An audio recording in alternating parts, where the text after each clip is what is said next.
지난번에 마가복음 1장을 했었죠. 오늘은 마가복음 2장을 하려고 했었습니다. 근데 마가복음 2장이 그게 엄청나게 큰 문제예요. 그게. 그래서 하다가 어젯밤에 준비를 하다가 도저히 창세기를 다시 다루지 않고는 할 수가 없습니다. 그래서 할 수 없이 내용을 좀 줄여서 창세기부터 하기로 했습니다. 창세기가요, 굉장히 중요한 겁니다. 마가복음 2장은요, 우선 간단히 제가 말씀드릴게요. 마가복음 2장은 간단히 얘기하면 죄론입니다. 죄론. 죄가 무엇인가. 여러분들이 이제 그 신학 공부한 사람들은 신학 공부할 때 보면 조직신학이라는 게 있는데 거기서 그 조직신학의 내용 중에서 중요한 한 영역이 죄론입니다. 인간에게서 죄란 무엇인가. 그 아주 골치 아픈 그런 내용인데 그 죄론을 한마디로 압축해서 간단하게 요약한 게 그게 이 마가복음 2장입니다. 그래서 내용이 굉장히 내용이 사실은 깊습니다.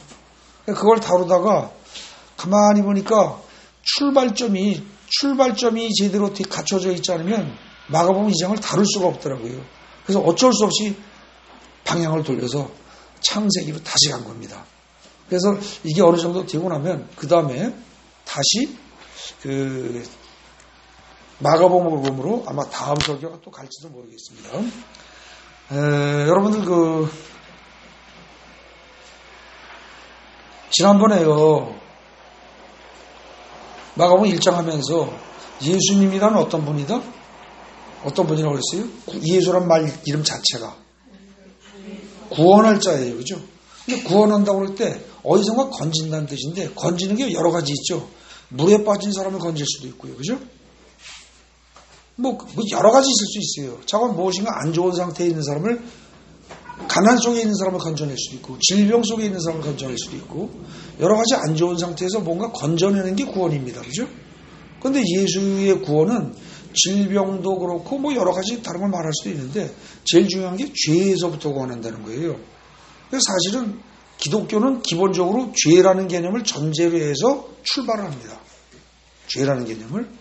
근데 이 죄라는 개념이 뭔지가 굉장히 우리는 불분명하고 애매모호하다는 거죠. 사람마다 다 달라요. 죄라는 게. 여러분들 어떻습니까? 지금 70, 80 이런 분들은요. 그냥 결혼해서 남편이 잘났으나 못났으나 엉망진창이어도 그냥 그대로 그냥 죽어도 그냥 죽고 살아도 그냥 살고 그냥 계속 끝까지 가는 걸 당연한 것으로 알았습니다. 그랬는데 요즘 사람들은 어때요? 그러지 않습니다. 그죠? 생각이 똑같은 한국인인데 한 세대 몇십 년 그 차이로 인해 가지고 생각들이 많이 바뀌었어요. 마음에 좀 안 맞으면 그냥 이혼을 그냥 가볍게 해버립니다. 결혼하고 불과 며칠 만에 혹은 뭐 몇 달만 해도 그냥 툭툭 털어버립니다. 그죠? 생각이 많이 바뀌었어요. 또 정조관념도 마찬가지입니다. 옛날에는 부정한 행위를 했다 그러면 죄의식을 느꼈는데 요즘들은 부정한 행위를 하고도 별로 죄의식을 느끼지 않는 경향이 굉장히 강합니다. 정조관념이라든지 그런 것들 별로 느끼지 않는 그런 분위기입니다. 그래서 사실은요 도덕적인 죄라는 것도요 시대에 따라서 그 다음에 장소에 따라 다릅니다. 그죠? 그리고 개인에 따라 다르고 집단에 따라 다르고 다 다릅니다. 도덕적인 죄라는 것도. 또 다른 것이 어떻게 보면 정상입니다. 어떤 면에서는. 여러분들 시내 아스팔트에서 혹은 남의 차 위에다 가르침을 뱉으면 그건 도덕적으로 나쁜 겁니다. 그죠? 근데 산속에 숲속에 가다가 가르침을 뱉는 정도를 가지고 그 사람은 나쁜 사람이다. 이렇게 말할 수 없습니다. 그렇기 때문에 어떻게 보면 도덕적인 죄라는 것도 상황에 따라서 조금씩 달라지는 것이 어찌 보면 당연하다는 거죠. 근데 법적인 죄도 마찬가지입니다. 여러분들 경범죄라는 게 법으로 정하면 죄고요. 안 정하면 죄 아니에요. 그죠? 서울 시내에서 가로등을 무시하고 신호등 무시하고 그냥 지 멋대로 중앙선을, 노란 중앙선을 가로질러서 사람이 건너간다면 그건 분명히 범법 행위입니다. 그죠? 근데 시골길에서 만약에 그렇게 했다. 그걸 죄라고 할 수 없습니다. 그래서 사실은 법적인 죄라는 것도 시대에 따라서, 상황에 따라서, 장소에 따라서 다 바뀝니다. 그러다 보니까 사실 죄다 아니다라는 게 상대적이다. 이런 생각을 하고 사는 거죠. 그러니까 사람들이 어때요? 여러분들 대부분 사람들이 어떻습니까? 기독교에서 이제 보통 전도하면서 모든 인간은 죄인입니다. 그러면은 예수 안 믿는 사람들은 뭐라 그래요? 야, 너나 죄인인지 몰라도 나는 아니야. 이럽니다. 그죠? 나만큼만 살려고 그래. 난 남한테 나쁜 짓 한 적도 없고 죄진 적도 없어. 내가 살인을 했어. 간음을 해서 도둑질을 했어. 난 남의 거 요만큼도 띄어먹은 적도 없고 난 바르게 살았어. 이런단 말입니다. 그건 그 사람이 생각하는 죄의 개념입니다. 그 사람이 생각하는 죄예요. 근데 성경이 똑같이 그런 의미로 죄란 말을 쓰나요? 전혀 그렇지 않습니다. 성경은 전혀 다르게 쓰는 거예요. 그러니까 성경에서 말하는 죄라는 말을 무슨 뜻으로 쓰는지 이해하지 못한 채 남에게 전도하면서 모든 인간은 죄인입니다 라고 말하면 말하는 사람도 실수하는 것이고 받아들이는 사람은 당연히 말도 안 되는 소리 하지 마. 이렇게 반발하게 되어 있다는 거죠. 그래서 사실 우리는 성경에서 말하는 죄가 무엇인가를 잘 따지고 잘 살펴봐야 됩니다. 그런데 제가 목사인 제가 쭉 죄라는 것을 갖다가 신학 공부하면서 그동안 배웠던 거라든지 신학책을 관련된 책을 통해서 쭉 듣고 알았던 그런 것들을 가지고 저도 살아왔는데 갑자기 얼마 전부터 하나님이 깨닫게 해주신 게 뭐냐면 죄라는 것을 다른 것에서 찾지 말아라. 성경에서 찾아라. 그런 마음을 주시더라고요. 그래서 성경을 다시 처음부터 다시 읽어봤습니다. 그랬더니요. 참 이상한 부분을 발견했습니다. 여러분들 읽다 보면 아주 이상한 게 오늘 성경 본문 있죠. 창세기 4장 1절부터 8절까지. 네? 거기 그 내용이 뭐였어요? 어떤 내용이에요? 가인이 아벨을 죽이기까지의 과정입니다. 그죠? 근데 그렇게 했더니 하나님이 8절에서 뭐라고 그러세요? 8절에서 가인한테 뭐라고 그러세요? 네가 선을 행하면 어째서 낯을 들지 못하겠느냐. 그죠? 근데 그런 얘기를 하시면서 뭐라고 그랬어요? 거기 4장 8절 보세요. 7절에서 네가 선을 행하면 어찌 낯을 들지 못하겠느냐. 선을 행하지 아니하면 죄가 문 앞에 엎드려 있느니라. 죄가 문 앞에 엎드려 있다. 이게 무슨 말이에요? 이상하지 않으세요? 이거 읽으면서 자연스러웠습니까? 저는 이게 굉장히 이상하더라고요. 궁금하더라고요. 이게 비유인가? 비유라면 무슨 비유인가? 이걸 만약에 그림으로 어떤 형상으로 형상화한다면 이건 무슨 뜻인가? 마치 토끼굴에 앞에서 맹수가 뭐 호랑이가 됐든 늑대가 됐든 오소리가 됐든 맹수가 딱 기다렸다가 토끼가 나오면 잡아먹으려고 웅크리고 딱 숨어서 기다리는 것 같은 그런 모습인가? 살벌한 분위기. 네? 그런 분위기를 말하는 건가? 아니면은 이게 죄가 문 앞에 엎드려 있다. 이게 무슨 뜻인가? 이상하다는 거죠. 왜 이렇게 처음부터 이상한 표현을 썼을까? 네. 그리고 여러분들 이제 그동안 신앙생활 이게 뭐 한 10년 이상 쭉 하신 분들은 이런저런 설교 듣다 보면 죄라는 건 뭐다? 뭐 헬라어 원어의 말뜻대로 하면 뭐 관역에서 벗어난 것이다. 뭐 등등 그런 식의 이야기를 들으신 적이 있을 것입니다. 예? 관역에서 벗어난 게 죄다. 관역에서 벗어난 게 왜 죄예요? 관역에서 벗어난 건 뭐예요? 어떻게 보면 잘하지 못한 거지. 그죠? 실수한 거지. 안 그렇습니까? 여러분들 활쏘기 하는데 양궁 선수가 활을 딱 쐈는데 관역의 정중앙을 맞추지 못하면 그게 죄예요? 이상하잖아요. 근데 이제 보통 죄를 해석할 때 신학적으로 그렇게들 설명을 합니다. 말의 의미를 따져서. 근데요, 그러기 이전에 성경이 뭘 죄라고 하느냐, 그걸 보자는 거죠, 뭘. 그렇게 해가지고 창세기를 쭉 보면은요, 오늘 시간상 지금 제가 그냥 4장만 오늘 본문으로 잡고 했는데, 이게 사실은 죄의 문제를 따지려고 그러면 맨 처음에 가야 될 때가 어디예요? 2장 17절입니다. 2장 17절. 창세기 2장 17절 보십시오. 뭐라고 그래요, 거기? 하나님께서 선악을 알게 하는 나무의 열매는 먹지 말아라 그러십니다. 다른 건 다 먹어도 좋다. 근데 그것만은 먹지 말아라. 그 다음에 네가 먹는 날에는 반드시 죽으리라 그럽니다. 그죠? 이 말은 하도 들어서 압니다. 근데요, 이게요, 죄라는 말이 무슨 뜻인가를 밝히는데 굉장히 중요한 말입니다. 이게요. 근데 성경에 지금 여기 창세기 2장 17절에 죄라는 단어가 있어요, 없어요? 없습니다. 2장 전체를 봐도 없어요. 3장을 봐도 죄라는 단어가 안 나옵니다. 3장을 봐도. 죄라는 단어가 최초로 나오는 데가 어디예요? 그게 4장입니다. 4장. 네? 4장의 7절 가보십시오.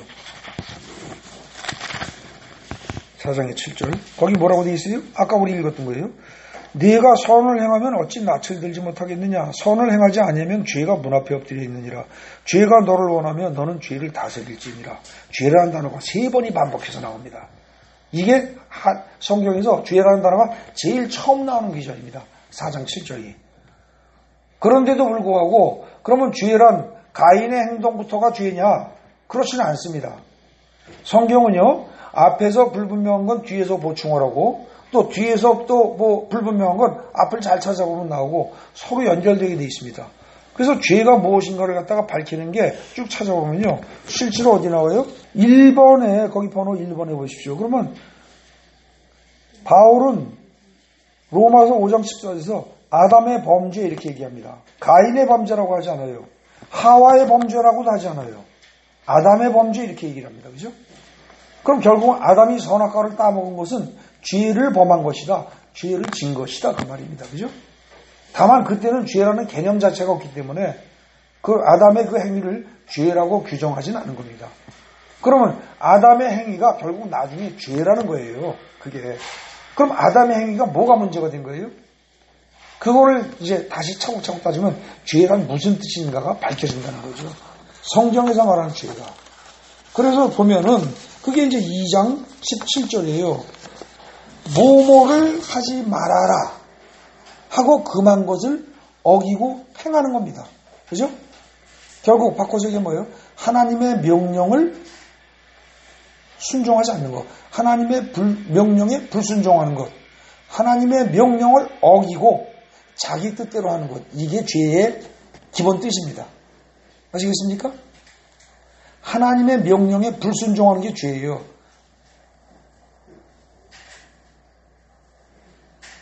불순종하는 게. 근데 보통은 거기까지는 우리가 압니다. 교회 다니는 사람들이. 근데 문제는 뭐냐? 그 다음 말을 놓쳐버립니다. 뭐를요? 2장 17절에서 네가 먹는 날에는 반드시 죽으리라 그랬어요. 그죠? 자, 반드시 죽는다고 하면은 불순종하는 것과 죽음은 뛸래야 뛸 수가 있다 없다? 뛸 수 없다예요. 그죠? 그러니까 불순종이라는 것이 만약에 죄라면 불순종의 결과는 반드시 붙어 다니기 때문에 죄의 개념 정의를 할 때 단지 불순종하는 것으로 끝날 게 아니고 불순종함으로써 그 결과 죽는 것까지 포함시켜야 죄가 제대로 설명되는 거라는 거죠. 이해되십니까? 근데 이것을 가만히 보면요, 죄와 죄의 결과 이런 식으로 분리시키면서 자꾸 띄워놨단 말입니다. 인간들이 생각할 때. 하나님은 죄를 설명하면서 죄의 최종적인 결과를 절대 분리시키지 않고 하나로 묶어서 얘기하셨는데 우리는 그 말을 쪼개버렸단 말입니다. 여러분들 누가 말을 할 때 그 말한 내용을 앞뒤 전체 문맥을 다 파악을 하고 전체를 다 전해야 오해가 없는데 한 부분만 딱 잘라서 전하면 어떻게 돼요? 반드시 오해가 생깁니다. 그죠? 지금 여기서 아주 교묘하게 인간들이 아주 생각지도 않게 가볍게 여기고 실수를 하는 겁니다. 하나님의 말씀에 순종해라. 순종하지 않으면 죽으리라. 죽으리라. 지금에서 반드시 죽을 것이래요. 반드시. 근데 이거 갖다가 반드시 죽으면 띄어버린 거란 말입니다. 네. 그래서 제가 지금 여러분들에게 강조해서 말씀드리고자 하는 건 뭐냐면 이 시간에 죄란 뭐다? 하나님의 말씀에 불순종하는 것 50점입니다. 하나님의 말씀에 불순종함으로써 어떻게 돼요? 죽음의 길을 가는 거예요. 하나님의 말씀에 불순종함으로써 죽음의 길을 가는 게 죄입니다. 근데 그거는요, 아주 간단히 요약했을 때 얘기고, 사실은 죽음의 길만 가는 게 아닙니다. 그 사이에 뭐가 또 있어요? 불안과 고통을 거쳐서 죽음의 길을 가는 것. 그게 죄의 정의입니다. 그럼 불안과 고통은 어디서 나오느냐? 여러분 성경 잘 읽어보십시오. 성경은요, 한마디 한마디도 빼놓을 게 없습니다. 틀린 게 없어요. 자, 창세기 3장 보십시오. 거기서 창세기 3장에 아담이 선악과를 먹었어요. 그런데 10절에 보면은 9절에 이릅니다. 여호와 하나님이 아담을 부르십니다. 그죠? 그러면서 그에게 이르시되 아담아 내가 어디 있느냐? 내가 어디 있느냐? 이러십니다. 그랬더니 아담이 뭐라고 그래요? 내가 동산에서 하나님의 소리를 듣고 내가 벗었으므로 부끄러워하여가 아니라 두려워하여 이럽니다. 그죠? 죄를 짓게 되면 처음으로 느끼는 감정이 두려움입니다. 무조건 두려움이 옵니다. 죄를 짓게 되면. 부끄러움이 먼저 오고 다른 게 먼저 오는 게 아니에요. 일단 두려움이 온다는 거죠. 근데 이 말은 뭐예요? 죄를 짓고 하나님의 낯을 피하는 겁니다. 그죠? 자기가 지은 죄가 있으니까. 이건 저절로 피해집니다. 그래요. 숨은 겁니다, 지금. 근데 두려움은 그냥 오는 게 아니라 하나님의 보호막을 벗어나니까 두려움이 오는 겁니다. 여러분들 조그만 아기 키워보신 분들 잘 압니다. 아기가 엄마 품에 있을 때는 설령 길 가던 어떤 아저씨가 와서 이러고 들여다봐도 어때요? 아기가 별로 두려움을 안 탑니다. 그죠? 엄마가 이렇게 안고 있을 때는 그놈 이쁘다고 그러고 이렇게 볼을 건드려도 별로 두려움을 안 탑니다. 근데 만약에 애를 그냥 놔둔 채 엄마 모습도 안 보이고 목소리도 들리지 않는 상태에서 다른 사람이 와가지고 툭 건드리면서 그놈 이쁘다라고 해도 으앙 하고 울음이 터집니다. 그죠? 두려움이 임한다는 겁니다. 그래서 사실 이 두려움은 창세기 3장 10절에 아담이 벗었으므로 두려워하여 숨었나이다 라는 이 말을 할 때 이 두렵다는 것은 사실은 뭐예요? 어디서 오는 거다? 엄마가 아기에게서 분리되었을 때 느끼는 감정이 두려움이란 말입니다. 그것처럼 우리가 하나님으로부터 분리되었을 때 본능적으로 느끼는 감정이 두려움이라는 거죠. 그런데 죄를 짓게 되면 어떻게 돼요? 내가 스스로 하나님의 낯을 피합니다. 내가 하나님의 낯을 피해요. 바로 그걸 갖다가 명확하게 설명한 게 어디냐? 오늘 읽었던 성경 본문. 아까 창세기 4장 어디죠? 거기 7절에 네가 선을 행하면 어찌 낯을 늘지 못하겠느냐? 이 말입니다. 그럼 이제 선이 뭔지 알아야죠. 그죠? 이 말을 이해하려면 선이 뭔지 알아야 됩니다. 근데 선이란 말은 악과 반대되는 개념이죠. 근데 선은 뭐예요? 하나님이 보시기에 좋다. 창세기 1장부터 천지 창조하시면서 첫째 날, 둘째 날, 셋째 날 쭉 이렇게 만들 때마다 하나님이 보시기에 좋았더라 그러죠. 그 보시기에 좋다라는 말이 그게 말하자면 선이라는 단어하고 통하는 겁니다. 하나님이 보시기에 좋은 것, 그게 선이에요. 그게 선한 거예요. 사람이 보기에 좋은 게 아니고요. 그러니까 하나님이 보시기에 좋은 게 선한 것인데 너희가 4장 7절 보세요. 네가 선을 행하면 이 말은 뭐예요? 네가 하나님 보시기에 좋은 행동을 했다면 좋은 짓을 했다면 네가 어찌하여 낯을 들지 못하겠느냐. 이 말은 뭐예요? 너의 아버지 아담이 먹지 말라는 선악과를 먹은 순간 너희 아버지 어머니 아담과 하와가 내 낯을 피해서 내 눈빛을 피해서 숨어 들어가지 않았느냐. 동산 나무 뒤에 숨지 않았느냐. 나를 떠나서 나무 뒤로 숨었다는 거예요. 나무 뒤로. 그죠? 그러니까 네가 선을 행하면 어찌 낯을 들지 못하겠냐. 네가 하나님의 말씀대로 잘 순종하고 했다면 어찌 하나님을 떳떳이 마주보고 눈빛을 마주치면서 하나님을 대할 수 없겠느냐. 네가 당연히 그래야 하는데 지금 네가 결국은 이거 무슨 얘기예요? 네가 선을 행하지 않았다는 겁니다. 그러니까 결국은 지금 4장 7절의 앞부분의 첫 마디는요. 무슨 얘기예요? 가인이 무슨 죄를 졌느냐 아무리 읽어도 죄가 안 나타나는데 왜 가인의 제사는 안 받고 아벨의 제사는 받았느냐. 우리 흔히 이 창세기 4장 앞부분을 읽으면서 그런 질문을 합니다. 근데 처음부터 창세기 2장부터 해서 2장 17절부터 해가지고 차곡차곡 잘 따져보면 죄란 뭐다? 죄란 하나님의 말씀에 불순종하는 것이고, 그죠? 불순종을 하면서 불순종하는 순간 어떻게 돼요? 하나님을 떠나는 겁니다. 하나님을 떠나는 거예요. 일단 심리적으로. 그리고 하나님을 실제로 거리를 두고 피하는 겁니다. 그러면서 나무 뒤로 숨는 거예요. 그리고 눈빛을 절대 마주치지 않는 겁니다. 하나님과. 그러면서 점점점 멀어지는 거죠. 그렇게 해서 결국은 어떻게 된다? 먹으면 어떻게 된다고 그랬어요? 반드시 죽으리라 그랬어요. 그죠? 반드시 죽으리라. 그죠? 결국은 죽음에 이르는 길로 계속 가는 게 그게 죄입니다. 근데 그럼 중간에는 아무 탈 없이 잘 넘어가느냐? 아닙니다. 죄를 짓는 순간 그리고 죄를 계속하는 순간 계속하게 되면 그때부터 해서 마지막에 죽음에 이를 때까지 그 중간 과정에 있는 게 뭐예요? 처음에 출발할 때 생기는 게 뭐였습니까? 불안과 두려움입니다. 맞죠? 아까 말씀드렸어요. 그 다음에 이제 불안과 두려움 다음에 나타나는 게 뭡니까? 15절부터 보십시오. 15절부터. 거기 이제 저주가 나오는데요. 저주는 사실은 13절까지는 아담과 하와가 자기가 지은 죄에 대해서 핑계를 대는 겁니다. 그랬더니 14절에 하나님이 뱀에게 말하자면 벌을 내리십니다. 저주를 하십니다. 말씀으로 하시는데 이게 나중에 그대로 이루어지는 거죠. 근데 거기 잘 읽어보십시오. 어떻게 되어 있어요? 네가 모든 가축과 들의 짐승보다 더욱 저주를 받아서 배로 다니고 살아있는 동안에 흙을 먹을지니라 그랬어요. 뱀이 배로 다니는 건 맞습니다. 그죠? 분명히 맞아요. 배로 기어다녀야 다리가 없으니까. 근데 그 다음에 흙을 먹을지니라 그랬습니다. 뱀이 실제로 흙 먹고 삽니까? 아니에요. 여러분, 뱀이 흙 먹고 산다고 생각하는 사람은 없습니다. 시골에서 자라본 사람들은 알지만 뱀이 개구리라든지 뭐 다른 그런 조그만 짐승들을 잡아먹기는 해도 흙을 먹고 살지는 않습니다. 그럼 지금 이건 하나님이 거짓말한 거예요?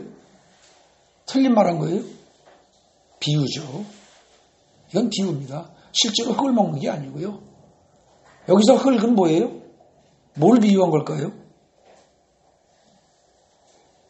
인간입니다. 인간이에요. 흙을 먹는다. 이건 인간을 잡아먹는다는 거예요. 이거 굉장히 중요한 겁니다. 결국 죄를 짓게 되면은 지금 죄를 짓게 된 원인이 배후에 뱀이 있었어요. 그죠?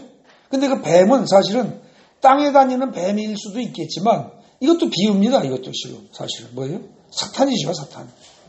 그 이놈이 사탄이 쉬운 말로 나쁜 귀신들이 인간 잡아먹고 사는 거예요. 그걸 갖다가 마가복음 1장에서 어떻게 돼요? 심지어 안식일날 회당에 나와 있는 사람조차도 자기가 귀신 들린 걸 모르고 그냥 있었는데 예수가 나타나니까 예수가 앞에 있다 보니까 예수 옆에 있다 보니까 그 속에 있던 귀신이 발버둥을 치고 난리를 치면서 발작을 일으키는 거죠. 만약에 그때 그 회당에 예수님이 안 계셨더라면 그 귀신 들린 사람은 멀쩡하게 자기는 괜찮다고 생각하고 그날 아버지 경건하게 예배드리고 집에 잘 갔을 겁니다. 아무 탈 없이. 이게 인간이요. 마가복음 1장에서 그 귀신 들린 사람이 회당에서 귀신이 쫓겨나는 사건이라는 게 가만히 보면 지금 창세기 거기 3장 14절에서 흙을 먹을지니라. 뱀이 흙을 먹는다. 고도의 비유인 거죠. 그래서 일단 뱀에 대한 저주가 나옵니다. 그 다음에 15절에 내가 너로 여자와 원수가 되게 하고 이제 이렇게 나옵니다. 그죠? 거기서 너는 뱀이죠. 그래서 15절까지도 뱀에 대한 저주가 나오는데 그러면서 이제 여자의 후손 얘기가 같이 나오기 때문에 여기서부터 사람 얘기가 나옵니다. 근데 여자의 후손이 네 머리를 상하게 한다. 그리고 너는 그의 발 뒤꿈치를 상하게 할 것이다. 이게 뭐예요? 여자의 후손이. 이게 예수 그리스도입니다. 그죠? 비유입니다. 사실 히브리적인 사고로 말하면요, 여자의 후손이라는 말은 성립하지가 않은 겁니다. 그냥 남자의 후손, 남자 누구의 후손이죠. 근데 여기서 여자의 후손이라고 꼭 꼬집어서 얘기할 때 이건 뭐예요? 예수 그리스도를 이제 비유적으로 표현한 거죠. 그 다음에 여자한테 이르시되 그 다음에 내가 네게 임신하는 고통을 크게 더하리니. 자, 고통이. 임신이란 것은 사실은 생명을 만들어내는 과정입니다. 그죠?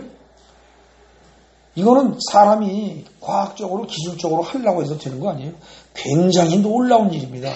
근데 그 축복된 일이고 놀라운 일인데 하나님만이 생명을 창조할 수 있는 일인데 그걸 갖다가 어떻게 보면 여자가 참여해서 생명을 만들어내는 이 과정이 임신이라는 거죠.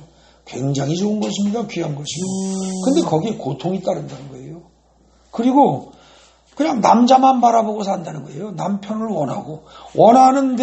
원하는데 남편이 널 다스린다. 원하는 거는 다스림을 받기 위해서 원하는 겁니까? 아닙니다. 원하는 건 내가 소유하기 위한 겁니다. 그죠? 내가 소유하고 싶은데 이게 죽을 때까지 원해야 된다는 얘기는 소유가 된다는 뜻이에요? 안 된다는 뜻이에요? 안 된다는 뜻입니다. 갈증을 계속 느껴야 돼요. 여러분들 남자가 아무리 잘해줘도요, 여성들은요, 부부가 살면서도 갈증을 느끼게 되어 있습니다. 답답합니다. 채워지지 않습니다. 남편에 대한 어떤 그 요구, 요청, 내가 원하는 갈망이 채워질 수 없어요. 성경이 그렇게 돼 있어요. 항상 뭔가 부족하고 허전하고 채워지지 않습니다. 항상. 그렇게 돼 있어요, 이게. 그 얘기입니다, 지금 16절이. 그리고 자식 낳는데 고통을 겪어야 되고요. 그 다음에 남편에 대해서는 항상 가까이 하고 내 것으로 마음껏 내 것으로 만들고 누리고 싶은데 그게 안 된다는 거죠. 그리고 오히려 남자가 다스린다는 거예요. 굉장히 괴로운 상황입니다. 채워지지 않는 갈증, 거기다가 오히려 나를 지배하는 것. 이렇게 되면 힘들어지는 거죠. 그죠? 그 다음에 아담은 어때요? 아담은 평생 동안 어떻게 돼요? 수고해야 그 소산을 먹으리라. 전에는 에덴 동산에서 저절로 먹을 수 있었는데 이건 아니라는 거죠. 결국은 뱀 얘기는 빼놓고라도 아담과 하와가 겪는 것은 뭐예요?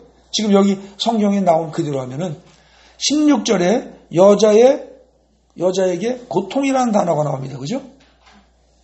여자를 얘기하면서 그 다음에 17절에 아담을 얘기하면서 뭐라고 그래요? 수고가 나옵니다. 그죠? 우리 보통 교회 다니시는 분들 인생 살아봐야 수고와 고통과 슬픔뿐이다. 뭐 이런 얘기합니다. 그죠? 슬픔은 왜 슬퍼요? 16절에 나옵니다. 16절에. 남편을 내 것으로 하고 소유하고 싶은데 근데 어떻게 돼요? 남편을 원하는데 안 돼요. 안 돼요. 그러니까 슬프고 고통스러운 겁니다. 결국은요, 16절, 17절, 그리고 18절,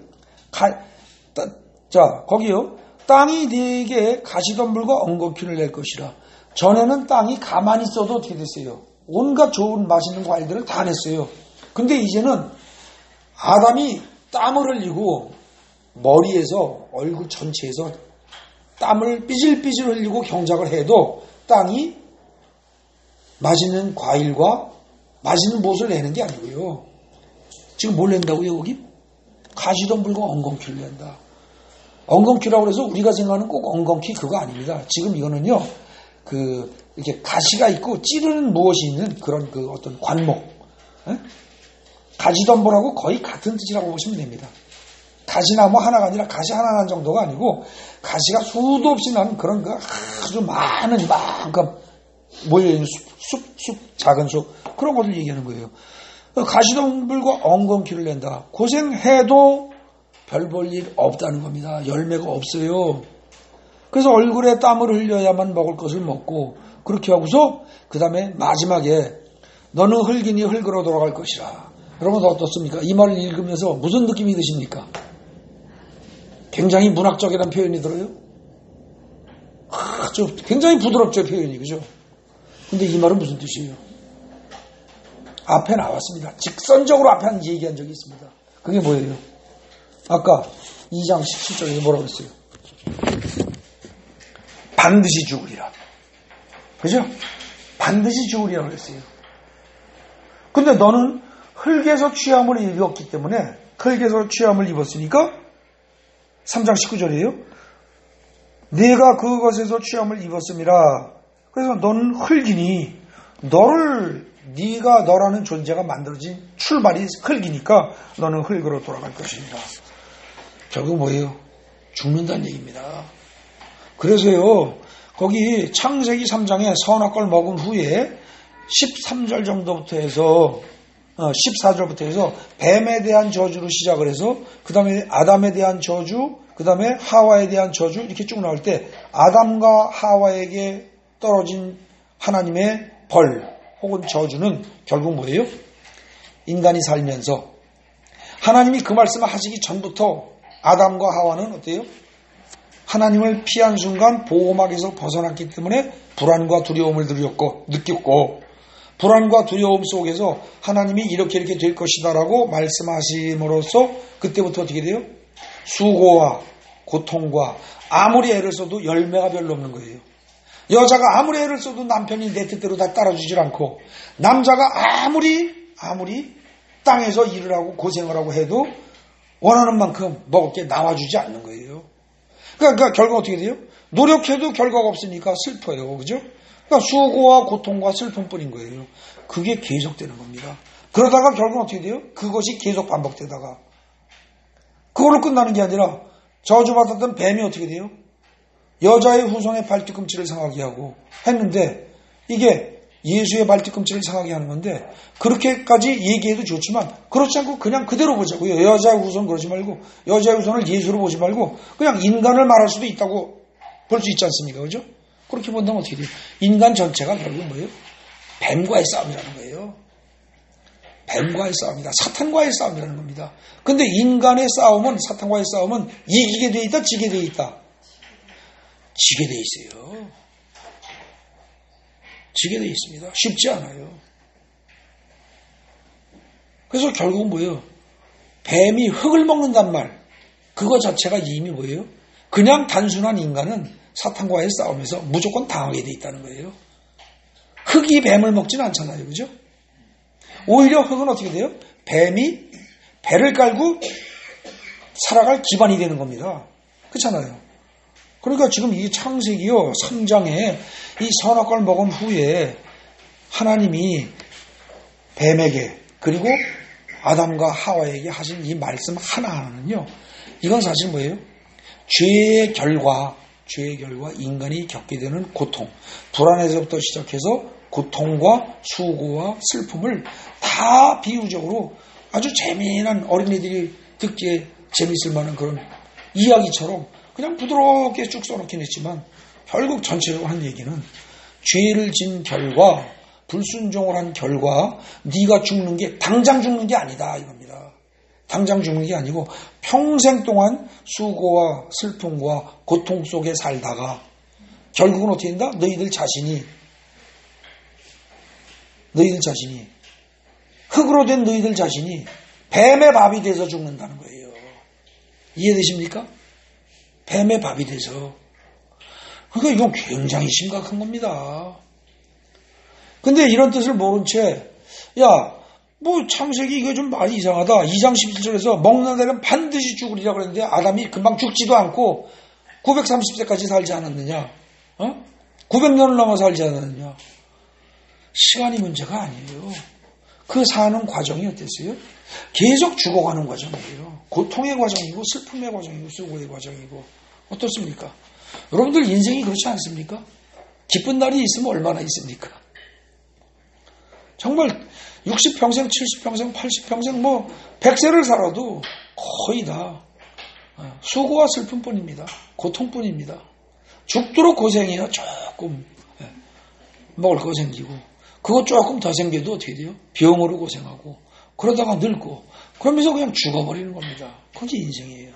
그러니까 지금 창세기 이 2장에 선악을 알게 하는 나무 열매를 먹으면 내가 반드시 죽으리라 이 말이 그냥 평범한 하나님의 아담에게 하신 말씀 같지만 이건 뭐예요?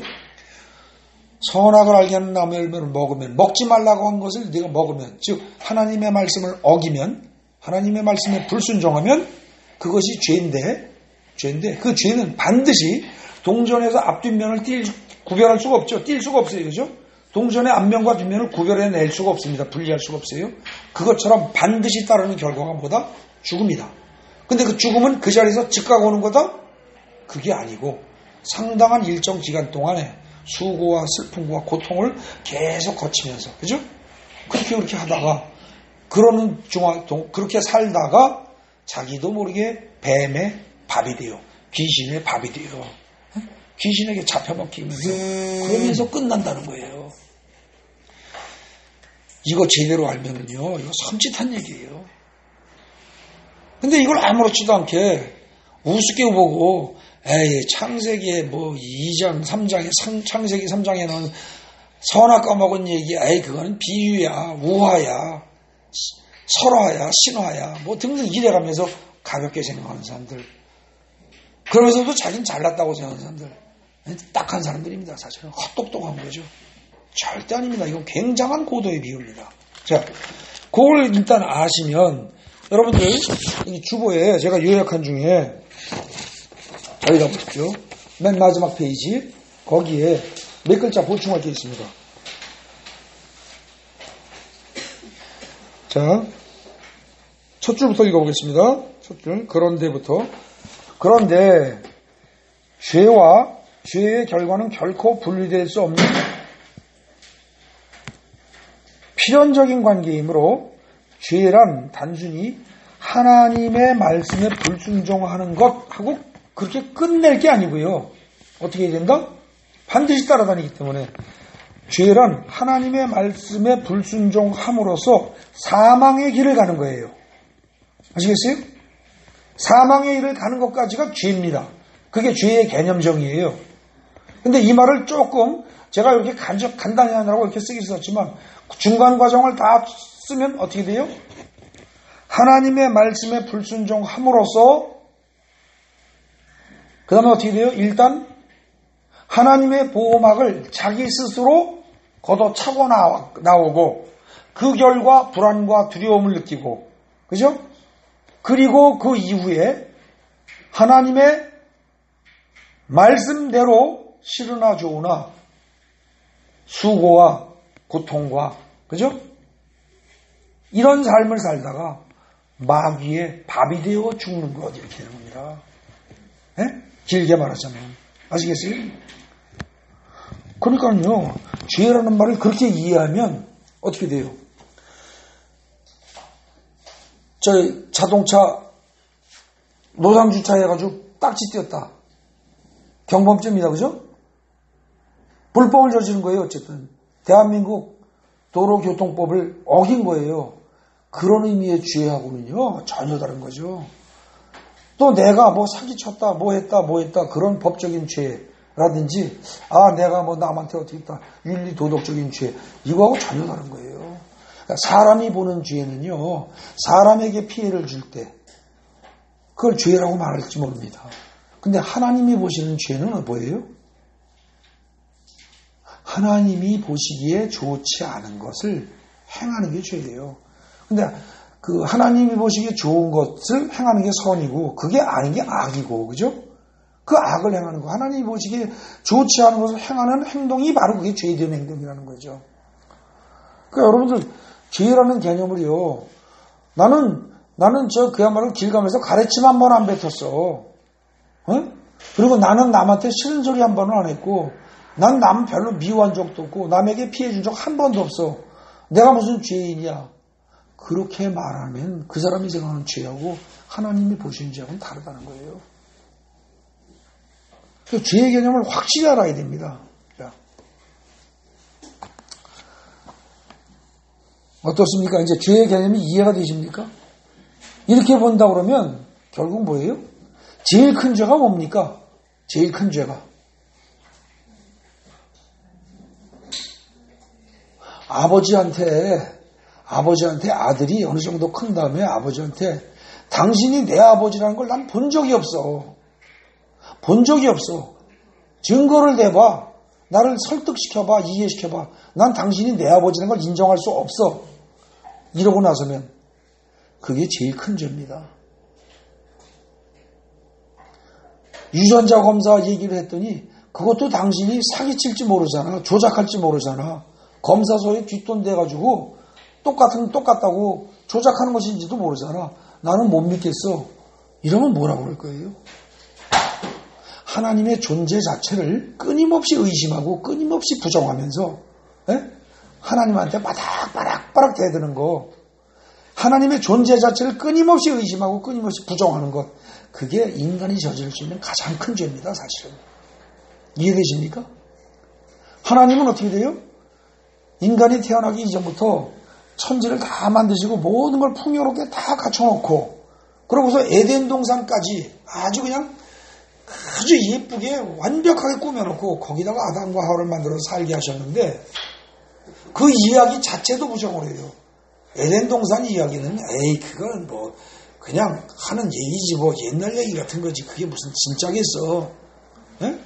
이러고 그것도 부정을 하고 하나님 자체를 부정하고 하나님이 말씀하신 모든 것을 다 부정을 해요. 그거 같이 큰 죄가 없는 거죠.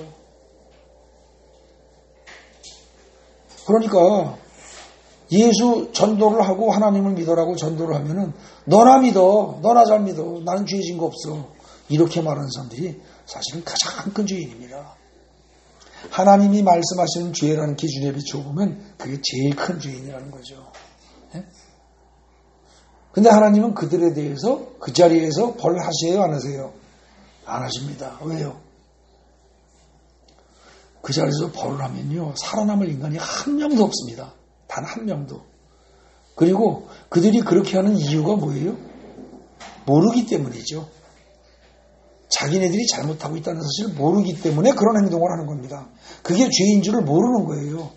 그걸 아시는 하나님이 모르고 하는 행동을, 그걸 야단을 치고 벌을 주시겠어요?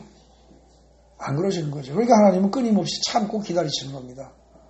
오늘 여러분들한테 제가 죄가 무엇인가 이 얘기를 했는데, 죄가 무엇인가를 신학적으로 자꾸 해석하고 신학적으로 이해하고 그러지 마십시오. 그게 나쁘다는 게 아니고, 그게 틀렸다는 게 아니고, 그러기 이전에 성경 자체 내에 답이 있답니다. 답이 있단 말입니다. 이따가 여러분들 끝나고서 시간 있으신 분들, 저 교회 맨 뒷자리에 거기에 성경책 큰 거 있습니다. 굉장히 큰 성경책이 있어요. 들고 다닐 수 없을 만큼. 놓고나 봐야 될 만한 그 성경책이 있습니다. 그 뒤에 보면은요, 그 조직신학의 핵심 논리들이 쭉 한참 정리되어 나옵니다. 뒤에. 몇십 페이지에 걸쳐서. 거기에 보면 죄에 관한 설명이 나옵니다. 거기에 대한 죄에 대한 설명을 보면은요, 성경 본문에서 죄가 무엇인가를 찾은 건 없습니다. 신기할 정도로. 그게 히브리어로는 무슨 뜻이고, 단어가 뭐고, 단어는 뭔데 그건 무슨 뜻이고, 헬라어로는 단어가 뭔데 무슨 뜻이고, 신학적으로 어쩌고 저쩌고, 뭐는 어쩌고 저쩌고 전부 신학적으로 풀어놓은 것이지 성경 자체에서 푸는 건 없다는 거죠. 근데 제가 여러분들에게 오늘 말씀드린 건 성경 자체만 분석했을 때 죄가 뭔가, 이걸 얘기하는 거거든요. 자, 좀 더 이어서 4장 17절부터 4장에 거기 7절 보겠습니다. 네가 선을 행하면 어찌 낯을 들지 못하겠느냐. 그러니까 어떻게 돼요? 이 말은 뭡니까? 내가 선을 행한다. 선이란 건 뭐다? 하나님 보시기에 좋다 할 때 좋다라는 게 토부고, 선을 행한다 그럴 때 선을 행한다는 게 동사인데, 이 동사가 야타브 그래가지고 토부랑 어원이 같은 겁니다. 한 줄기예요, 한 줄기. 그러니까 하나님 보시기에 좋은 것을 네가 행하면 그 소리입니다. 선을 행하면이란 말은 하나님 보시기에 좋은 것을 행하면. 그 말은 뭐예요? 하나님의 말씀대로 순종하면이죠. 그러면 하나님의 말씀대로 순종하면 네가 어찌 낯을 들지 못하겠느냐. 이 말은 뭐예요? 가인이 이미 하나님의 말씀에 불순종한 행동을 여러 차례 했다는 겁니다. 아시겠습니까? 이 문장 자체에 이미 하나님이 하지 말라고 하는 짓을 여러 차례 한 거예요. 하라고 한 건 안 하고 하지 말라는 짓은 여러 차례 한 거예요. 그러니까 내가 원하지 않는 것을 네가 계속 했기 때문에 네가 나를 피하고 나하고 눈이 마주치는 걸 피하지 않느냐. 지금 그 얘기예요. 응? 그러고 네가 따로 떨어져 나가지 않느냐. 자꾸 나를 피하지 않느냐. 그러면서 선을 행하지 아니하면, 즉 내가 말하는 대로 순종하지 않으면 그 다음에 죄가 문 앞에 엎드려져 있다 그랬습니다. 이 문 앞에 엎드려 있다는 말을요, 저는 사실 이거 제 신앙생활하는 거의 횟수에 가까울 만큼 이걸 어떻게 느끼느냐. 아까 말씀드린 비유처럼 마치 토끼를 잡아먹는 맹수가 토끼굴 밖에서 탁 웅크리고 이러고 잡아먹으려고 탁 기다리는 것처럼 그렇게 저는 생각을 했었습니다. 왜 그런 생각을 했을까? 그러고 가만히 내 기억을 살펴봤습니다. 더듬어 봤어요. 그랬더니 옛날에 어떤 목사님이 그렇게 설교하시는 걸 제가 기도원 가가지고, 그분 유명한 목사님입니다. 그렇게 설명을 하시더라고요. 그래서 그게 초신자시로부터 그게 탁 바뀌어서 저는 죄라는 것이 우리를 잡아먹으려고 마치 맹수가 그런 것처럼 막 웅키고 있다가 그런 걸로 생각을 했었습니다. 여러분들 그렇게 딱 웅크리고요, 맹수가 잡아먹을 듯이 대기하고 있으면 죄에 안 걸립니다. 왜요? 조심을 하니까. 죄는요 그렇게 안 옵니다. 사탄은 절대로 그런 식으로 해서 죄의 길로 사람을 끌어들이지 않아요. 어떻게 해요? 창세기에 다 나와 있어요. 어떻게 해요? 와서 살살 꼬드깁니다. 3장에 보십시오. 아주 살살 조금씩 바꿉니다. 그죠? 뱀이 여자에게 1절에 보면 보러 이르되 하나님이 참으로 너에게 동산나무의 모든 열매를 먹지 말라 하시더냐. 이런 식으로 슬쩍 뭐 틀린 말 없잖아요. 그죠? 그랬더니 이제 대답합니다. 하와가 다 먹을 수 있는데 3절에 중앙에 있는 나무 열매는 하나님 말씀에 너희는 먹지도 말고 만지도 말라 너희가 죽을까 하노라. 거기 동산 중앙에 있는 나무 열매를 먹지도 말고 만지도 말라고 그랬어요? 아니요. 동산 중앙에 나무가 두 가지 있다고 그랬어요. 그죠? 생명나무하고 두 개가 있는데 생명나무는 먹지 말라고 한 적 없어요. 그죠? 근데 동산 중앙에 있는 나무, 이게요, 하와는 지금 아기를 가지고 말을 갖다가 바꾸는 게 아니에요. 말은 전달되는 과정에서 자칫 잘못하면 바뀝니다. 그죠? 그래서 이게 슬쩍 바뀐 거죠. 그죠? 동산 중앙에 있는 나무 열매는 먹지 말아라, 먹으면 죽으리라고 그랬지, 어디 만지지도 말라고 그랬어요. 근데 집단에는 잘한다고 아주 과장해서 강조해서 얘기를 했어요. 그랬더니 어떻게 돼요? 뱀이 아주 또 교묘하게 얘기합니다. 결코 죽지 아니하리라. 그래서 사람들은 제가 아까 말씀드린 그 내용을 다 이해 못하는 사람들은 뱀의 말대로 아담이 선악과를 먹었어도 안 죽지 않았느냐 이렇게 얘기를 합니다. 그죠? 근데 그것은 일정 시간 동안만을 볼 때 안 죽은 것이고, 그죠? 반드시 죽으리란 말은 반드시 죽음으로 끝날 것이다라는 얘기지 즉시 죽으리라는 아니었잖아요. 그죠? 그 하나님의 말씀이 맞는 거예요. 근데 뱀은 교묘하게 속입니다. 그런데 그렇게 해서 뱀이 속일 때, 유혹할 때 그 말을 듣는 아담은 어때요? 죄악의 길은요, 특징이 뭐냐? 6절에 나옵니다. 먹음직도 하고 보암직도 하고 탐스럽기도 합니다. 예? 근데 오로지 먹음직도 하고 보암직도 하고 탐스럽기도 하다 그러면 아주 시종일관 육적인 것 같아요. 그죠? 동물적인 것 같아요. 근데 그게 아니고 먹음직도 하고 보암직도 하고요, 지혜롭게 할 만큼 탐스럽기도 하고, 그래서 단순히 육적인 것뿐만 아니라 아주 지적으로도 고상하고 훌륭한 것처럼 보인다는 거죠. 이게 아주 가치 있는 것처럼 보인단 말입니다. 멋있어 보이고 좋아 보이고 즐겁고 나에게 유익을 줄 것 같고, 이게 사탄이 사람들을 죄악의 길로 인도할 때 죄악의 길이라는 게 가시덤불이 보이고요, 죽음이 바로 저 앞에서 기다리고 있는 게 보이고, 이러면 갈 사람 하나도 없어요. 그죠?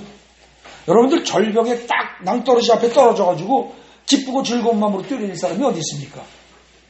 안 되잖아요. 근데 이게 겉보기에는 굉장히 편하고 즐겁고 좋고 재밌고 나에게 유익하고 이렇단 말입니다. 그래가지고 거기 나온 것처럼 먹음직도 하고 보암직도 하고, 그리고 이거는 또 지혜롭게 할 만큼 탐스럽기까지 보이고, 이게 죄악의 특성입니다. 그래서 그걸 가면은 당장은 즐거워요. 그죠? 당장은 좋아요. 그런데 그래가지고 야금야금 빠져들어가다 보면 어떻게 돼요? 꿀항아리에, 꿀단지에 파리가 달라붙어서 그 맛있다고 그 빨아먹으면서 계속 들어가다 보면 어떻게 돼요? 나중에 발바닥이 달라붙고 온몸이 달라붙어서 거기서 헤어나지도 못하고 꼼짝도 못하고 그냥 죽어버리죠. 그것처럼 죄악이란 것은 처음엔 달달한 겁니다. 성경은 죄악이 달달하다라는 표현을 쓰지 않습니다. 근데 지금 여기서 여자가 그 나무를 본즉 그 나무 열매가 어떻다? 먹음직도 하고 보암직도 하고 지혜롭게 탐스럽게가 그렇게 느낄 만큼 그렇게 보인다. 이게 죄악은 달게 느껴집니다. 죄악은 아주 유익하게 느껴져요. 나에게 좋은 것으로 느껴집니다. 그게 죄악의 특징이에요. 그래서 그걸로 자꾸 빠져드는 겁니다. 그런데 그 죄악은 결국 어떻게 돼요? 사실은 순간 달달하고 순간 재미있고 순간 유익해요. 그런데 유익하고 달달하고 재미있는 건 잠깐이요. 사실은 많은 시간 고통과 수고와 슬픔을 안겨줍니다. 그런데도 불구하고 그걸 못 벗어나고 계속합니다. 그러면 결국은 어떻게 된다? 반드시 죽게 돼 있습니다. 그죠? 여러분들 담배 피는 분들 어떠십니까? 뭐 저 다 옛날에 담배 많이 피워봐서 압니다. 술 많이 마셔봐서 압니다. 뭐 제가 그런 걸 하나도 안 해서 하는 얘기가 아니라 그거 담배 피는 사람들 정말 담배 끊으면요. 술 끊고 담배 끊으면 사는 재미가 없습니다. 그럴 만큼 재미있고 좋습니다. 아주 마음의 여유도 생깁니다. 여러분들 술 마시고 담배 피워보십시오. 마음의 여유도 생깁니다. 그런데 그거 계속해 보십시오. 결국은 폐암 걸리고 결국은 알코올 중독되고 결국은 폐인돼 버립니다. 그죠? 그러다 나중에 비참하게 사람답지 못하게 고생스럽게 살다가 가는 겁니다. 죄라는 건 그런 겁니다. 오늘날의 죄에 제가 보기에는 오늘날에는요. 죄를 짓는 모습이 많이 바뀌었습니다. 요즘 젊은이들은 제가 젊었을 때처럼 술을 그렇게 많이 안 먹습니다. 담배도 많이 줄였습니다. 그 대신 제가 젊었을 때보다 아마 마약이 좀 더 늘어난 걸로 제가 생각이 됩니다. 마약이. 그러나 마약이라는 것도 일반화되지는 않습니다. 그죠? 근데 제가 보기에 오늘날 적어도 전 세계라고 말할 수는 없지만 최소한 대한민국에서만큼은 최고로 죄를 많이 짓게 하는 옛날 같으면 술, 담배 이런 것들. 우리나라에 기독교가 들어올 때 이 조선 사람들이 얼마나 술, 담배를 많이 했든지 서양 선교사들이 술, 담배를 계속 놔두나는 전도를 해도 소용이 없겠다는 겁니다. 예, 그런 생각이 드는 거예요. 그럴 만큼 술, 담배를 많이 했어요. 한 조선 사람들이. 그래서 외국의 선교사들이 우리나라 사람들한테 술, 담배를 끊도록 강하게 얘기를 한 겁니다. 굉장히 강하게. 그렇게 하면서 이제 오랜 세월이 지나가지고 결국은 그렇게 하다가 뭐 건강 생각하고 뭐하고 막 해서 요즘은 술, 담배 많이 줄었습니다. 제가 보기에는. 피던 남자들은 안 피고 이제 여자들이 피고요. 소주의 도수도 떨어졌어요. 그래서 옛날에 소주 2병 마셨다는 거고 요즘 소주 2병하고는 농도가 다릅니다. 알코올 농도가. 그러니까 많이 약해졌어요. 그런 면에서는 좋은데 많이 어떻게 하면 좋아졌는데 진짜로 아주 제일 나쁘게 악하게 변한 게 뭐예요? 여러분들 누구나 가지고 있는 핸드폰입니다. 누구나 가지고 있는 핸드폰. 사람 망치는 지름길입니다. 마귀의 도구입니다. 마귀의 도구예요. 그건 사실은. 근데 그것이 무지하게 재밌습니다. 무지하게 유익합니다. 그거 잘 이용하면 성경 어플도 깔고 신앙에도 도움이 되잖아. 지혜롭게 할 만큼 탐스럽습니다. 그리고 그걸 갖다가 새로운 제품을 나올 때마다 새 것을 사야 최신 버전으로 사야 좀 있어 보이고 시대의 변화를 아는 것 같고 그죠? 잘난 것 같고 능력 있는 것처럼 이렇게 착각을 합니다. 착각하게 만듭니다. 마귀의 전략입니다. 아마 참 오늘날 만약에 오늘날과 같은 상황에서 성경이 다시 쓰여진다면 아마 에덴 동산 중앙에 선악을 알게 하는 나무 열매가 아니라 핸드폰을 다루게 하는 나무 열매, 핸드폰이 열리는 나무 열매, 핸드폰이라는 열매가 열리는 나무 아마 그렇게 썼을지도 모릅니다. 그럴 만큼 핸드폰은 오늘날 사실은 사람들을 죄악에 빠뜨리는 가장 좋은 마귀의 도구입니다. 근데 우리가 그거 없으면 어때요? 정신적으로 공허하고 황당해하는 사람들이 많습니다. 핸드폰이 없으면 길을 가면서도 봐야죠. 앉으나 서나 봅니다. 그죠? 그러니까 제가 지난번에 잠깐 그런 얘기 했었죠, 아마. 여호와는 나의 목자시니 내가 부족함이 없으리다가 아니에요. 핸드폰은 나의 목자시니 내게 부족함이 없으리다. 그 속에 온갖 게 다 있어요. 온갖 지식과 정보가 다 있고요. 그 속에 즐거움을 줄 수 있는, 쾌락을 줄 수 있는 온갖 죄악된 요소들이 다 들어있어요. 전부 다. 그죠? 그거 없으면 길도 못 찾아가고요. 도대체 모든 핸드폰만 바라보면 문제가 다 해결된단 말입니다. 은행에 갈 것도 없어요. 그거 가지고 콕콕콕 누르고, 누르는 것도 싫어서 이제는 어떻게 돼요? 그냥 말로 하더라고요. 그죠? 말로 하면 다 움직이는 어플 깔아놓고 그냥 그걸로 하잖아요. 이렇게 하면서 핸드폰으로 사람 잡습니다. 정말 잡습니다. 핸드폰을 만들어낸 장본인들이 자기 자식들한테 핸드폰 쓰게 해요? 못 쓰게 해요? 못 쓰게 합니다. 아시죠? 그 얘기. 예? 미국의 그 핸드폰 만든 사람 누구예요? 애플, 그거 만든 사람 있잖아요. 스티븐 잡스인가? 그 사람 자기 자식 핸드폰 못 쓰게 한다는 거 아시잖아요. 사람 망치는 거예요. 근데 오늘날 그걸 그대로 그냥 누구나 다 그거 좋은 거 없어서 그거 새 거 없어서 몸살이 나는 거예요. 그죠? 핸드폰 비싼 거 새 거 살라고 어떻게 돼요? 심지어 철없는 아이들이 원조 교제니 뭐냐면서 몸을 팔기도 하고요. 그것 때문에 남자애들이 어린애들한테 위협 공갈을 해가면서 돈을 뜯기도 하고요. 온갖 범죄가 다 저질러져요. 그죠? 다시 그런 모든 죄악들이 오늘날에는 핸드폰이라는 형태로 마귀가 그걸 갖다 통제를 하는데, 자 보십시오. 죄가 문 앞에 엎드려 있다. 이거는 항상 편안하게 그리고 아주 넓게 그리고 아주 즐겁고 재밌게 이게 길이 쫙 탄탄대로가 쫙 깔려 있습니다. 여러분들이 집을 지었다 칩시다. 자기 손으로. 그럼 문 앞에다가 길을 내요? 문이 없는 창 밑에서부터 길을 내요? 문 앞에부터 길 내게 돼 있어요. 그죠? 모든 길이란 문 앞부터 나게 돼 있어요. 근데 문을 딱 여니까 그 앞에 무서운 짐승이 딱 버티고 있다? 그럼 문 닫을 겁니다.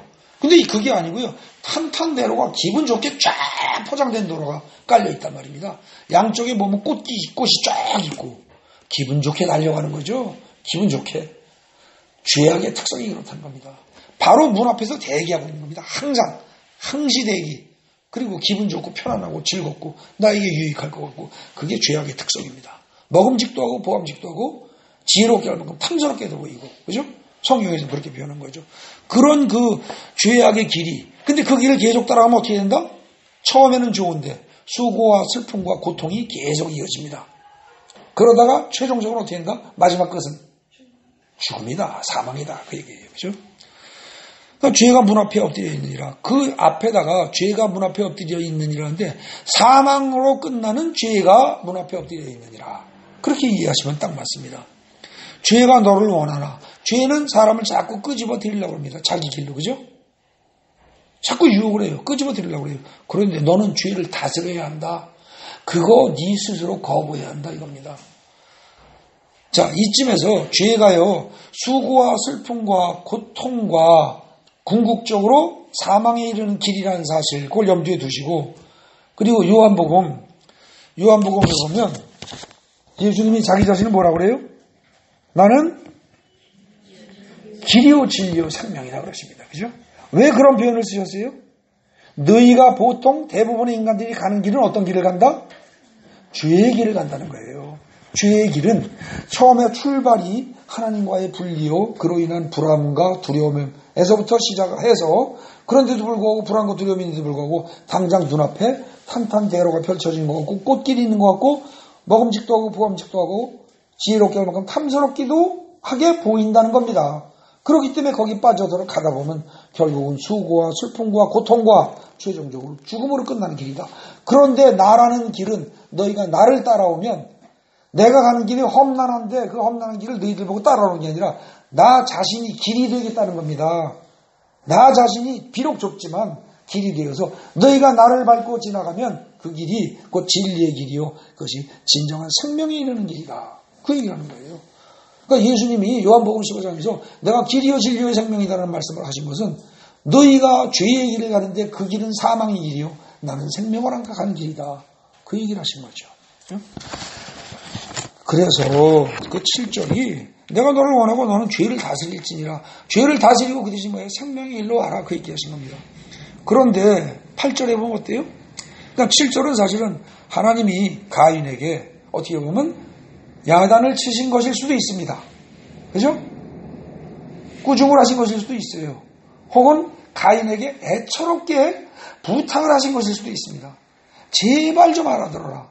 여러분들은 어느 쪽인 것 같아요? 지금 거기 6절, 7절을 읽으면서 여러분들이 느끼시기에 하나님이 가인에게 지금 막 안색이 그야말로 가인처럼 변해가지고 화가 나서 말씀하시는 걸로 느낌이 옵니까? 아니면 어때요? 아주 애처롭게 부드럽게 얘기하시는 건 느낌이 옵니까? 어때요?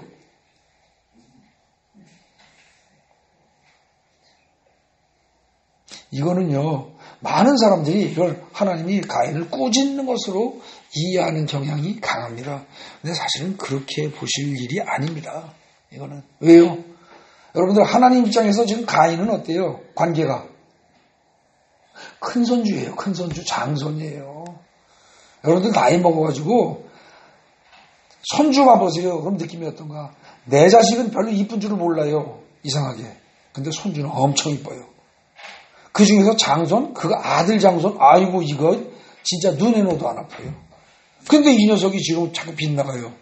이거 지금 밉살 맞아가지고 가인이 안색이 변하듯이 하나님이 안색이면서 화가 나서 저 패기 직전에 마지막 경고로 하시는 말씀일까요? 아니에요. 이거는 아주 애처롭게 정말 알아듣기를 바라면서 아주 부드럽게 혹시 오해 안 생기게 그렇게 하시는 말씀이라고요. 근데 이런 식의 그 말씀이 사실은 뭐예요? 오늘날 우리에게 하시는 말씀이기도 해요. 근데 그걸 계속 우리는 거부하는 거죠, 지금. 그렇게 해서 하나님이 가인에게 6절, 7절에서 어떻게 보면 간절히 부탁을 했건만 가인은 어떻게 돼요? 결국은 죄의 길을 계속 갑니다. 그죠? 죄의 길을 계속한 결과가 뭐예요? 동생 아벨을 쳐 죽이는 거죠. 그죠? 아벨은 죽었어요. 그런데 쳐 죽임으로써 결국 자기도 어떻게 됩니까? 회개하고 돌아오면 죽음의 길에서 벗어날 텐데 자기도 죽음의 길을 그대로 가는 겁니다. 죄의 길을 그냥 가는 거예요.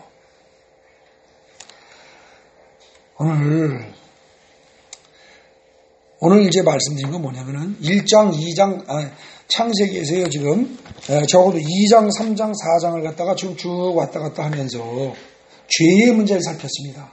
다른 부분 일체, 다른 신학자가 얘기한 것 일체 말 안 하고 성경의 다른 부분에서 죄의 문제를 다루는 것도 별로 얘기 안 했어요. 조금 얘기했어 봐야 지금 다른 부분 인용한 게 뭐 있어요? 그러니까 로마서, 그죠? 1번에서 로마서 얘기 조금 했고요. 마지막에 제가 요한복음 얘기 잠깐 했고. 예? 그리고 전부 지금 성경 2, 3, 4장만 가지고 얘기를 했어요. 죄란 그렇게 해서 성경 본문을 놓고 이해를 하셔야 됩니다. 예? 그래야지 뭐 이 사람 저 사람이 자꾸 뭐 설명해 준 것, 어떤 학자가 얘기한 것, 어떤 신학자가 얘기한 것 그런 걸 근거로 하다 보면요. 사람의 생각이 가미되면 어떻게 돼요? 자꾸 틀립니다. 사람의 생각이 가미가 되면 하나님의 말씀은 변질이 됩니다. 아시겠어요? 실제로 그게 처음 나오는 게 어디예요? 뱀이 하와를 유혹할 때 어떻게 돼요? 대화를 살살 시작하면서 말이 살짝 변하게 만들어 간다는 거예요. 아시겠습니까?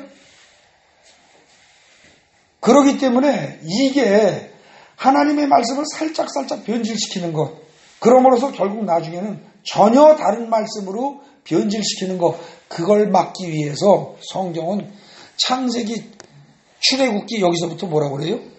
쭉 보다 보면 빵에 누룩을 어떻게 하라고 그래요?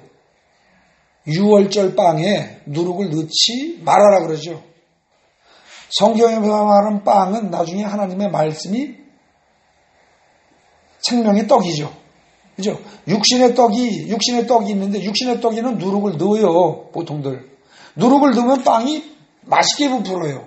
먹기도 좋아요. 그죠? 근데 누룩을 안 넣은 빵은 딱딱해요. 먹기도 불편해요. 맛도 별로 없어요. 누룩을 넣은 게 훨씬 맛있어요. 그런데 하나님의 말씀, 생명의 떡, 하나님의 말씀에는요, 누룩은 조금 더 섞이면 안 돼요. 조금 더. 그게 뭐냐? 사람의 생각을 자꾸 집어넣고 사람의 생각을 변질시키고 하지 말라는 겁니다. 그렇기 때문에 우리는 성경을 이해할 때 오로지 성경 자체로 이해를 해야 되는데 자꾸 훌륭한 신학자가 뭐라고 그랬다, 훌륭한 목사가 뭐라고 그랬다, 자꾸 이걸 끄집어내는 습관이 있다는 거죠. 여러분들 그거 경계하셔야 됩니다. 조심하셔야 돼요. 천하 없는 신학자가 얘기했어도요, 그게 답이 아닙니다. 성경이 말한 게 답입니다. 그래서 성경과 신학자들이 이야기하는 것을 가능하면 여러분들이 나는 그럴 능력이 없어 하시는 분들이 어쩔 수 없지만 할 수만 있다면 성경과 신학자들이 하는 이야기를 구분하는 그런 안목과 지혜가 여러분들에게 있기를 바랍니다. 그렇게 해서 오로지 성경 말씀만 따라가야 됩니다. 훌륭한 목사님이 얘기한다? 천만의 말씀입니다. 인간은 무조건 실수하게 되어 있습니다. 잘못하게 되어 있습니다. 저 역시 마찬가지고. 그러니까 제 말을 따르지 마시고 제 말이 뭔가 성경 말씀에 위배되는 거 아닌가 항상 그렇게 검토하시면서 성경 말씀을 따라가는 여러분 되시기 바랍니다. 네. 기도하겠습니다. 참 좋으신 하나님 아버지 감사합니다. 오늘 창세기 맨 앞부분으로 들어가서 가장 기본적이고 근본적인 문제, 그러나 가장 중요한 문제, 죄의 문제를 살펴봤습니다.